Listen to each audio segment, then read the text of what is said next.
when it's up, when it's up, when it's up, when it's up. Hey, hey. Okay, we here. Round of applause for us. Oh, We here. welcome to into the club or into the room. You know, man, it was it was somebody that put a post up that's like me going to go pick my child up at 3 a.m. in the morning. Welcome to the club. They had that mean mud look on their face. And then and then about like 3:05, they was just walking through the club like, "What's up, y'all?" So that's the new day and age. Parents going to go pick their kids up. They start partying with the kids. Listen, I can't imagine. I don't want to have the energy to. I have a different kind of energy. Right.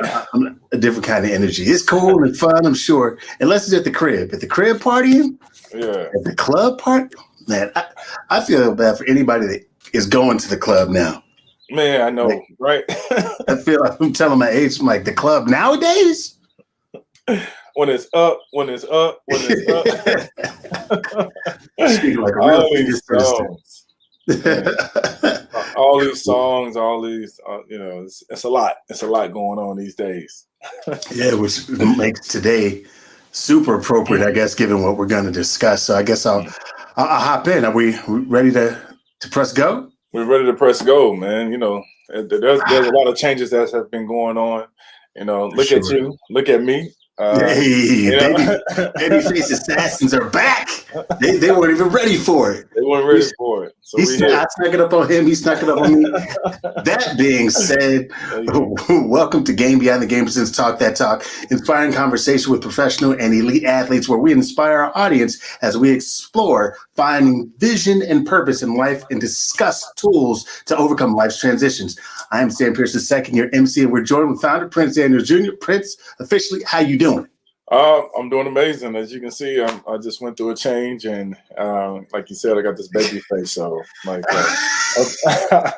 feeling great. I'm feeling good. Just went on ahead and shaved 10 years off. Bow! Just 10 years off. I didn't know that I was that scruffy looking, man. Like I don't mind the scruff look. I enjoy it, but people was like, "What? Hey, wait a minute, what's going on?" That's when you found out people weren't telling you the truth. They wasn't telling me the truth, but they just kind of going with it. Like, look at him, looking like he homeless. Got that he's finding himself look on. Okay, right. I get it. Right. That's dope, man. Great to see you per always. Great to have everyone here. Cedric, great to see you. Ced, what's up, my man? Y'all hope the sun is shining wherever you are. If not shining on the outside, I hope that it's shining on the inside. So, Prince, let's hop right into it. I know today we're discussing, we've already said the word a couple of times, and that's change. What inspires you making sure the topic discusses change today? Where'd that come from? It's just so many things that's going on in the world, and right now we are in a new era, in this time of life and this present moment. We're in the era of those movies that we would watch when we were little, like Total Recall, Tron, The Blade Runner, a number of movies, Minority Report, all of the above, Time.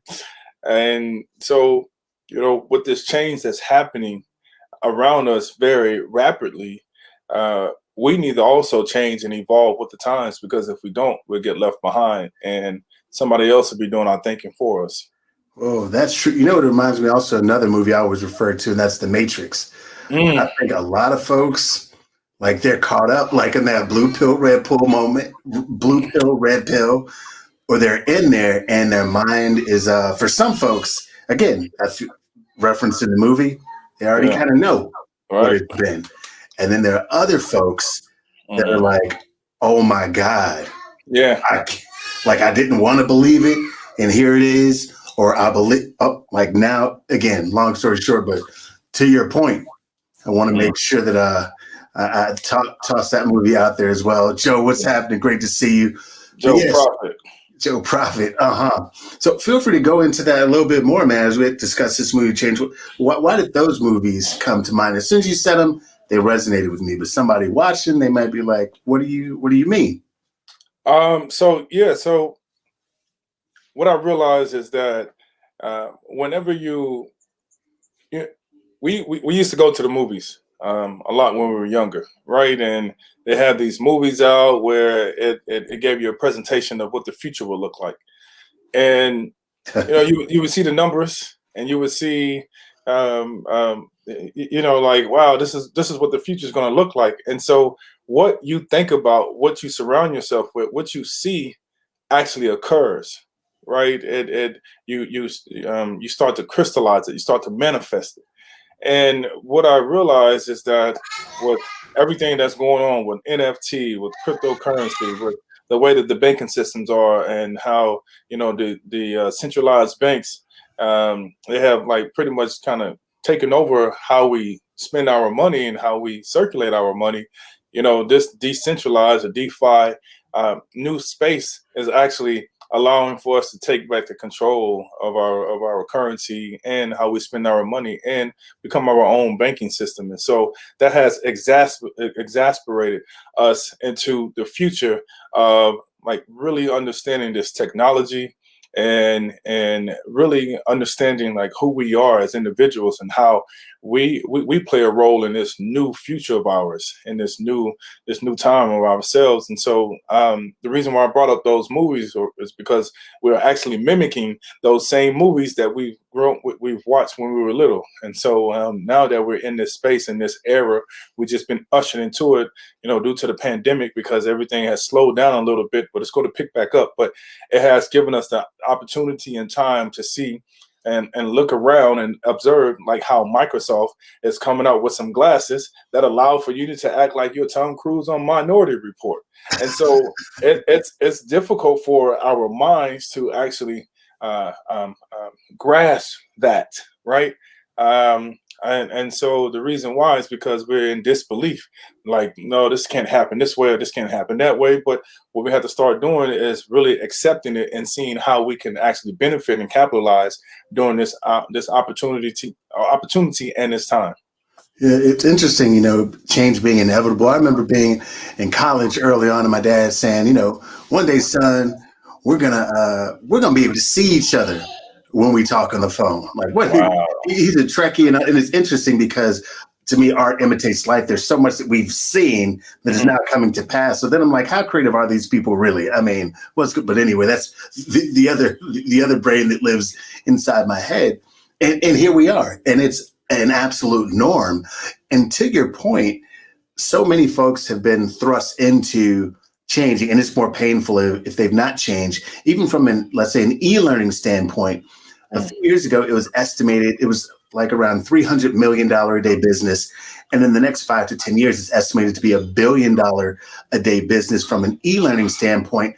People didn't believe it. Matter of fact, people, oh no, that's a scam. That's not real. Fast forward, they didn't know how it was going to happen, and it was already going to happen. But what happened? Boom, pandemic hit. What became even more popular? E-learning. Right. Like, people are wanting to learn from people who are doing it. Exactly. So, to your earlier point, that the notion of change, evolving, being willing to evolve, and let's say from an athlete's standpoint, or an elite person. I'll just use that phrase, elite people. What's the most difficult part about change for elite people? What makes it difficult for someone who's elite to change when they already know that's a part of, they know that those are the rules, but then don't want to change with them? Well, the thing about it is their structure, right? They have everything structured for them. So everything they do is organized. They eat at a certain time. They sleep at a certain time. They drink at a certain time. They do certain things at a specific time. And so when you have to break out of that pattern, that's when it gets very difficult, because now the framework for that structure has to fall to the wayside to create a new structure, right? And so people, elite people, it's a mental game for them, the psychological game. So they're in this cycle of being succinct with their schedule and being on time and doing everything that they need to do. And whenever they're not on time, um, they kind of freak out a little bit because there's like, like, what, wait a minute, I have too much time. So what do I do with this time? And so a lot of times it's hard for the brain and the mind to translate. Okay, well, this is how you substitute this action or these tasks or subjects within this time frame. And that's the reason why it's real difficult for a lot of athletes to do that. When you've been accustomed to doing something for X amount of years, and it becomes a part of you, it's hard to go through the change. It's just like you lived in a house, all your life for about 30 years, from with your parents all the way to you like 30 years old, and your parents are like, okay, you're 30. It's time for you to leave now. You're like, what? Leave? Why don't y'all leave? Like this, they like, this is our house. You're like, yeah, so, but I'm not going nowhere. y'all gonna leave sooner than me. Do you think it's like a game? It's interesting because elite folks win and are used to winning. Do you think it's one of those things where like, no, what I've been doing is working, so I'm sticking to this, and that's an issue? Yes, that is an issue. Because the certain structures that are set up for you to win and one platform is not the same success formula that you have to use in another platform. Yes, some of the attributes apply to the next thing that you plan on doing, but a lot of times you have to figure out what's the perfect lane for you. You have to figure out what's conducive for your lifestyle and what you do, because not everybody's on the same time. Not everybody is on time, should I say. And what I mean by on time, I'm not talking about like you got to be on time. I mean like actually being on time. Like that's how you conduct your life, on time, right? You're living by time, as opposed to understanding that time really doesn't exist. Like we're actually doing everything simultaneously. It's just time just allows for everyone to agree upon being at a certain place, certain point at a time. But as Einstein mentioned, once you go beyond this physical plane, then you start realizing that time doesn't exist and it's just an illusion. And so a lot of times, what we have to learn how to start doing is taking our time, not as in slow down, but take your time, own your time, possess your time, man. And so, own your time, possess your time. Yes. So really quick, there's a comment from Cedric that says, yo, that sounds like the military. I struggled hard when I first got out of the Corps, total freak out. Yeah. Same thing, scheduling. I was talking to some people recently, They were in the service. It's like, and then, all right, now you're free. Like, what does that really mean when I'm supposed to do this same thing everywhere I go, everyone? Bro, man, they've been doing something for so long in a structured manner over an extended period of time. And now it's just like, okay, here you go. Here's your lunch bag and a Capri Sun, and here's about $10. Figure it out. Like, what? Yes, with not the proper introduction to what's next. Exactly. And see, and man, you brought up a great point, because that's how the mind works. That's how the mind works. There's no proper introduction into what's next.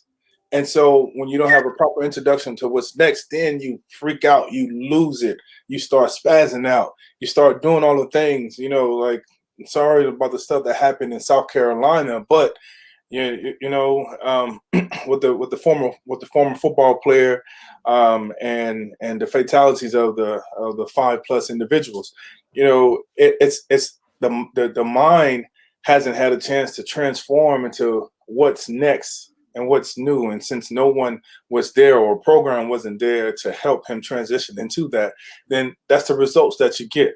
I want to mention the word script. If I forget, hopefully we come back to script. But to that point, I think it's more discussion, as we mentioned, change should be had. It's interesting because I, in my heart of heart, and certainly in my research, feel like everybody has met the crazy version of themselves. I say that in jest and seriously. People have met another version of themselves that they never ever want to see again. They don't know how the person arrived. Maybe they didn't even have any previous issue from a psychotic standpoint, but here it is nonetheless. But unfortunately, what we find people doing is pretending as though they've never had those moments, that they've never cried uncontrollably, that they've never been so mad they were swinging at the air. But when we see someone in the worst version of themselves, we pretend like we were never there. That part, it's a random say, but just lightly tied to what you're speaking to. I was having a conversation with a guy today, and I was like, people often judge from circumstances they've never had to live. Oh, so it's so much less empathy. yeah. And again, because we live in where I call it clout chasing. People will clout chase anything now, or a like or a share or a comment. And it's like, would you want your worst moments captured? And then be on a stage that some people are witnessing stages they've never had to be on. Oh, tell them. And it's tough because one can struggle on their own stage, the stage that they live on. Imagine that. People struggle on the stages that they live on. Right. Now imagine if that stage was multiplied by 1,000. Oh. You've lived there, right? Yeah. You played in the NFL. Right. You were a star athlete in college and high school. The list goes on and on. And the other one, there's a large 1%. It's of people who've also done that in the fraternity, sorority of sorts, if you will. Right. That people have very little appreciation for what that can do for your environmental state. Right. You will. Right. So I want to throw that. I got a bit long when I apologize. No, I like it. The next point I want to mention, I mentioned script. I felt like it was about to leave me, so I wanted to say it. No. Turn this group discussion, and this is to your greater point, and about the scripts where we live by, like what's introduced to us and what kind of effect the script that we're supposed to live by has on us. Oof. And that, what's your thoughts on that? Don't make me do it, because you still got to finish that word script, right? Because there are scriptures. That tell you what to do. That tell you what to do, man. That tell you what to do. How to do it, how to act, and some people don't even abide by that, man. So again, man, the change comes from within. With any individual, you cannot go and try to change someone. They have to want to change for themselves. And a lot of times we find ourselves trying to change other people by using a script or a scripture, and a lot of times that has to come from within. And it's like this. It's like a flower doesn't look for the day to blossom. It just blossoms. Like you can't sit and shout at a flower and tell it to grow. It has to grow. And the same thing for the human, mankind. We have to be able to grow. We have to find that growth within us. With in change, growth happens, and that's the inevitable, man. Like, we change every single day. From the moment that you were born, you've been on the quest to die every single day, because unless you're Benjamin Button, nothing is in reverse. And even still, he passed. But you see what I'm saying? Like the scripts are scripted. It's like we're in a play. And so we have to understand our character. We have to understand our roles. And when we do, we can either be the background or we can be the feature of that play. That's heavy. And folks, and are you willing to rewrite your script? Like, are you? Are you willing? Yeah. That's probably one of the most difficult questions I asked today. Like, are you willing to rewrite your script? Because you ever had to rewrite a paper before? Just give me the F, professor. I ain't got it. That's just a paper. Paper, right? Your script. I said something recently. I'm like, if you want to reduce stress and anxiety, Stop trying to change people and give them the tools to change themselves. Mm. And in lieu of that, get away from them. Like that's the other option. Like people learn, I think, in part of change, you have to be willing to step away. Well, how do you feel about that? Like, how important is it to have the willingness to step away? That's very important. You know, it's like an abusive relationship, right?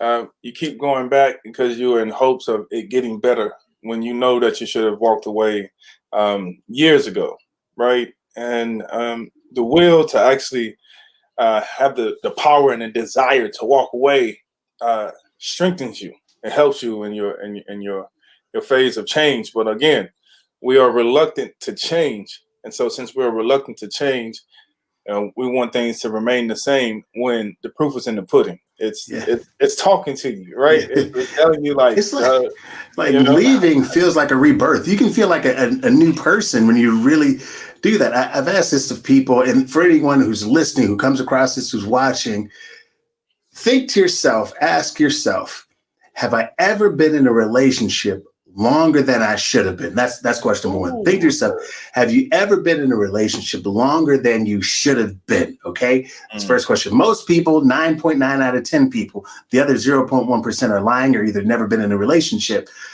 But the truth is, when you ask them why, collectively, the answer will come around back to comfort. That's how dangerous comfort can be.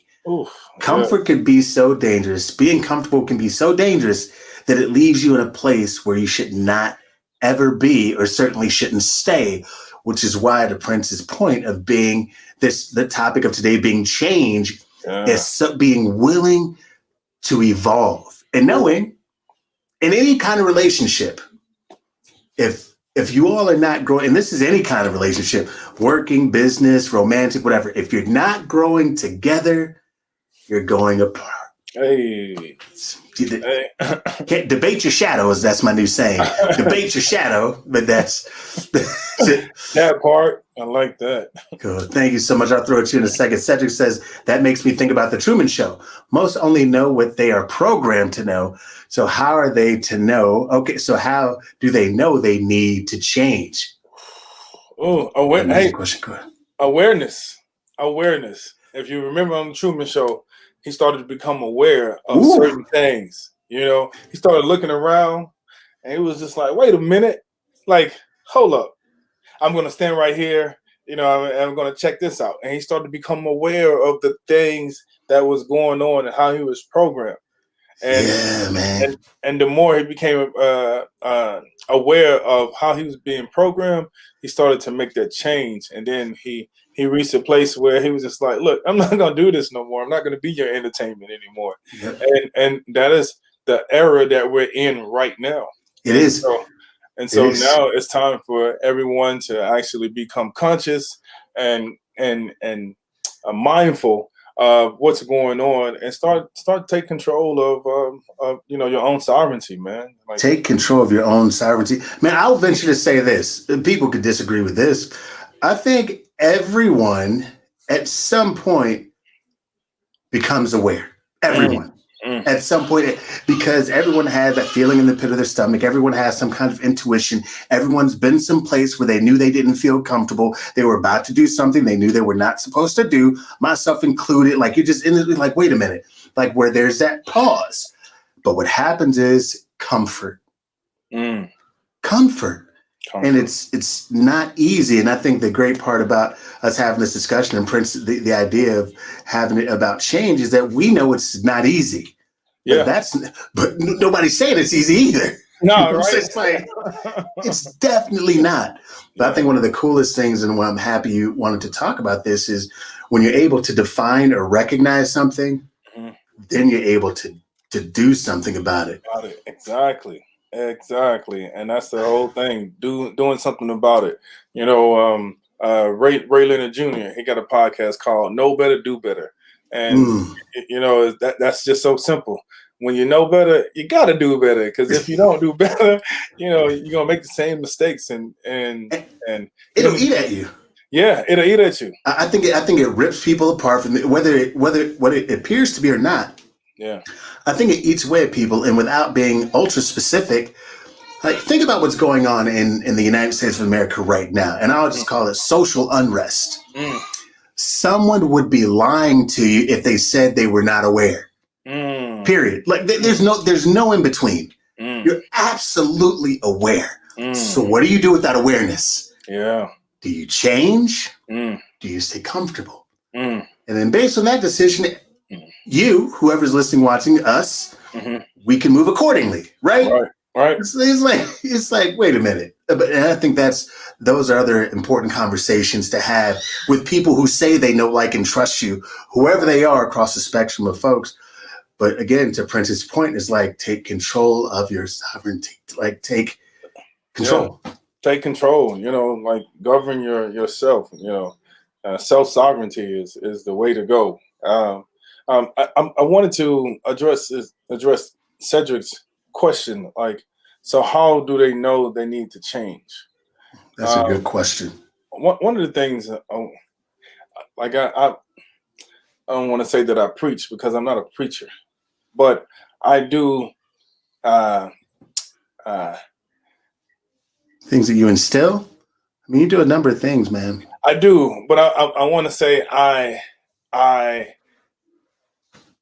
make sure that I scream and shout like it's time to meditate, right? I throw it out there, even though it makes people uncomfortable, and I do it unapologetically.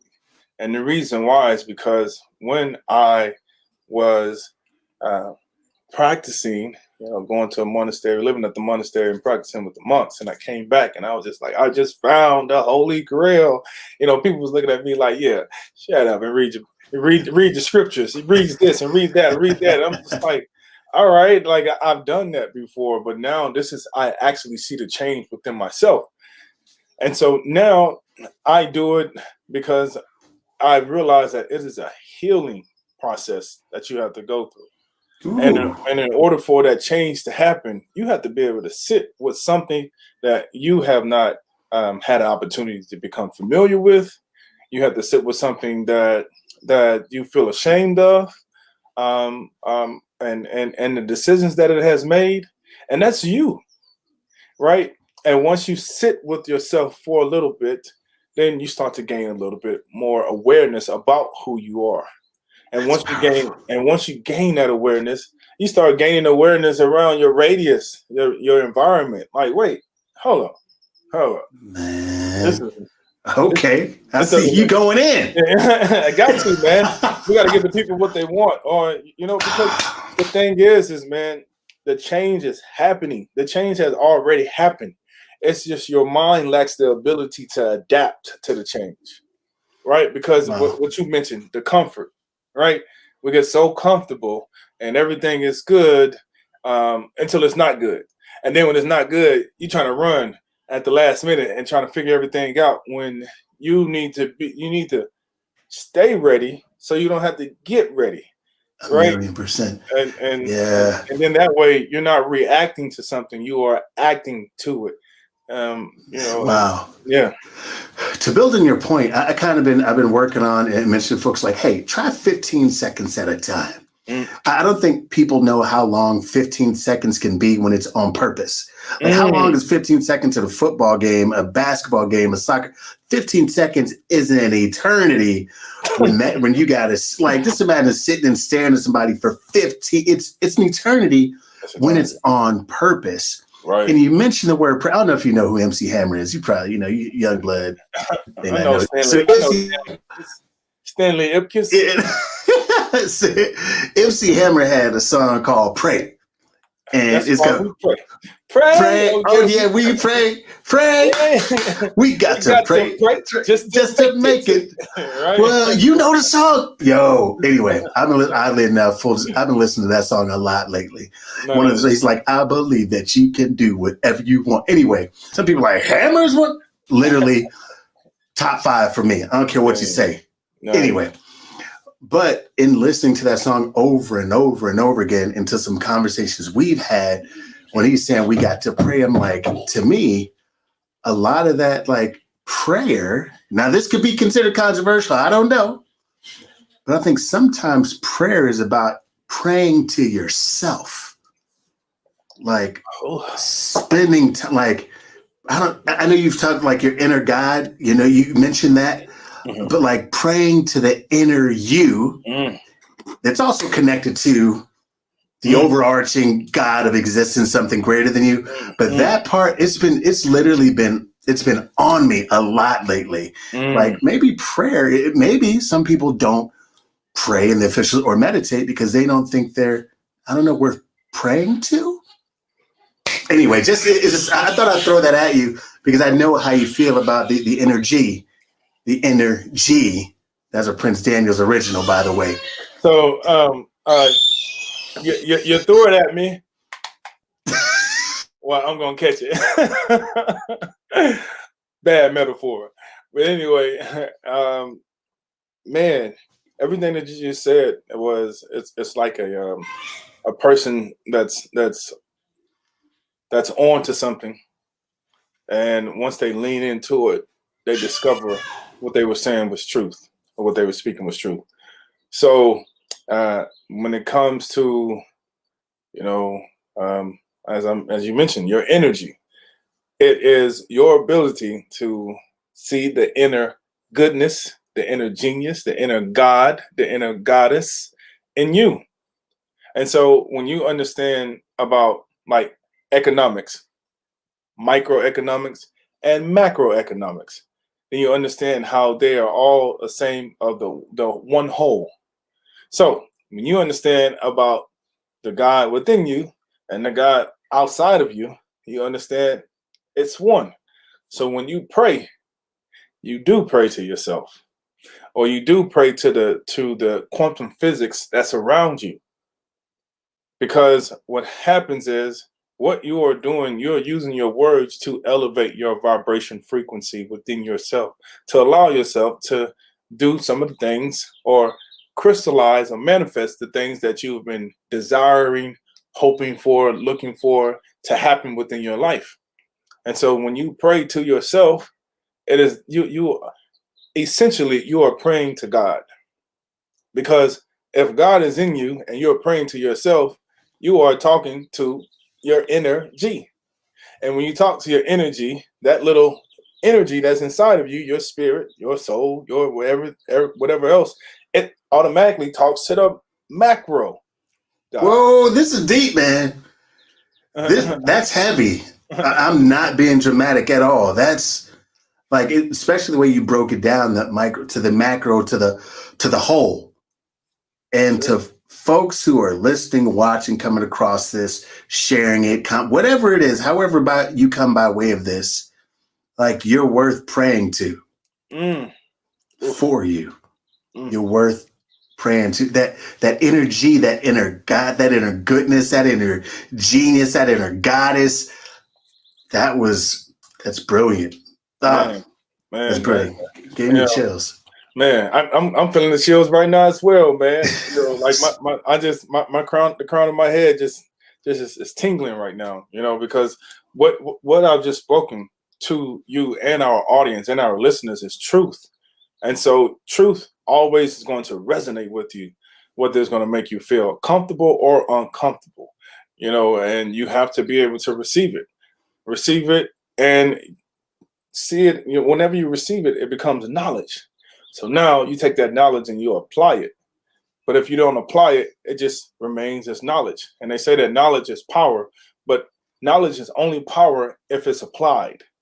And then it turns to an experience. And then once it turns to an experience, now you become wise.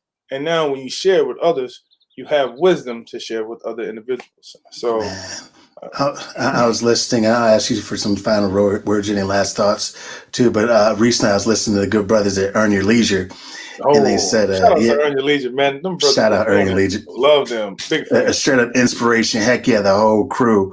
And they said, they said information on us, application on you. They said that the other day. I don't know if they said it before the other day, but that's when I caught it. And it sang to me. They said information on us, application on you. And I was like, yo, because it's not The bar. our job to do your work. It's not their job to do our work. As people who say they want to be better and want better for the country, the world we live in, Yeah. provide real information. Right. Oh. Then application, you had to throw that out there. Man, I love that. It out there. I'm going to use that for my master class, man. Got to. That's what I tell people. Just like you're making a commitment to yourself. You're not buying into me. You're buying into your commitment to yourself. I have the information. Now you have to apply this information. And it's what you put in. When you put in the work, you're going to get the results. Right? Yeah. And it's the inevitable. You put I mentioned this before. You put an apple seed in the ground. Eventually, you're going to get an apple tree that produces apples. Not an orange tree, not anything else, not a banana tree, not anything else, but that specific seed that you put into the ground, that's what's going to grow and provide the fruit for you to be able to live. And so when these simple and practical concepts start to become very as you can put it in layman terms, very easy for people to grasp, then that's when people will start to see the change and the evolution within themselves, and they start growing, they start evolving, and they start realizing the power of prayer. They start realizing the power of meditation and how you speak to the inner G inside of you.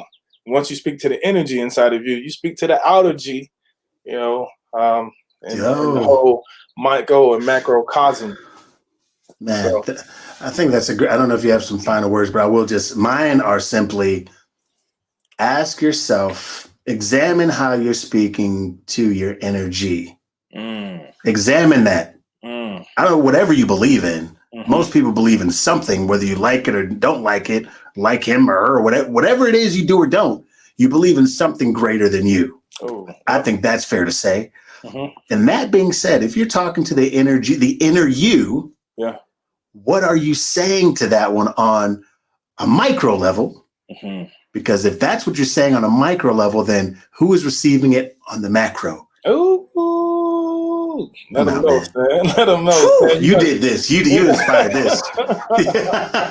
you inspired this. Man. That's what it's about. Yo, really quick. If I was, and I need to hear this and feel this too. If I was talking bad to myself, right? If I did not believe in myself, if I was hard on myself, unfair to myself, if I was punishing myself, if I was not trying to achieve at any level, and that is what I committed to on the micro, then when the macro looks down into me, what do they do? Do they bless that? Do they create? Do they honor that? No, you're creating friction and conflict and resistance within yourself, because it's like, hey, Stan, I see what you're doing. I want to give you $1 million. No, man, I don't want no $1 million. I'm gonna do it on my own. I'm a self-made millionaire. Okay, but I'm giving you $1 million. And there's no strings attached. Man, there's always strings attached, man. You can't just give nobody $1 million, man. Okay, well, how should I say this again? I'm gonna go this way, and I'm gonna come at you from this angle and let you know, hey, I want to give you $1 million over 3 years. So that means you're gonna get about $333,000 per year. Like, man, I told you I'm good. I'm a self-made millionaire. So now when you look at it from your example, the macro, how are you going to receive your blessings when you constantly saying, no, I'm getting it on my own, right? You're creating your own suffering.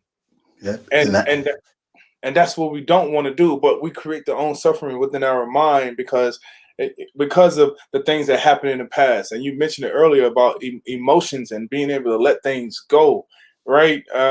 And so when you don't deal with those things that happened in the past, you hold on to them, and they become a burden for you, whether it's physically, mentally, or spiritually, or emotionally. And so you have to learn how to work through that. And once you work through that, you start to get into the flow of things. and you allow for the things in your life to flow.